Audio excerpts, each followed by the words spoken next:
గతంలో కేసీఆర్ గారు పార్టీ పెట్టడం అంటే పాన్ డబ్బా పెట్టినంత ఈజీ కాదని అన్నారు. అంటే ఒక పార్టీ నడపాలంటే చాలా రిసోర్సెస్, చాలా వ్యూహాలు, ఎత్తుగడలు ఎన్నో అవసరం ఉంటాయి. ఒక మహిళగా అట్లాంటి శక్తి సామర్థ్యాలు మీరు ఉన్నాయని అనుకుంటున్నారు. రెండోది వచ్చేసి అంటే దానికి అది అంటే మీ కార్యాచరణ ప్రణాళిక అనేది పార్టీని నడపడంలో ఎట్లా ఉండబోతుంది?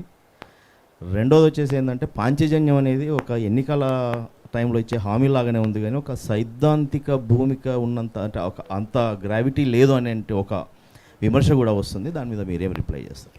అంటే ఫస్ట్ ఒకటండి, మీరు ఒకవేళ కేసీఆర్ గారికి కొంచెం అందరు కరెక్ట్గా వినాలి ఈ మాట.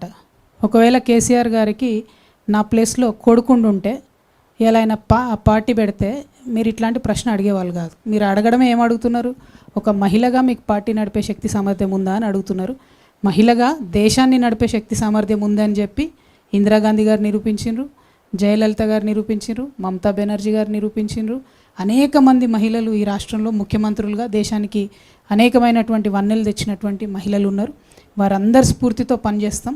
ఖచ్చితంగా మేము ఎవ్వరికి తీసిపోకుండా ఏ ఒక్క అంశంలో కూడా ఒక proper main stream political party ఎట్లా నడుపుతారో పురుషులు అంతకన్నా బాగానే నడుపుతాం తప్ప తక్కువ నడపమనే విశ్వాసాన్ని నేను మా ప్రజలకు కల్పించదలుచుకున్నా.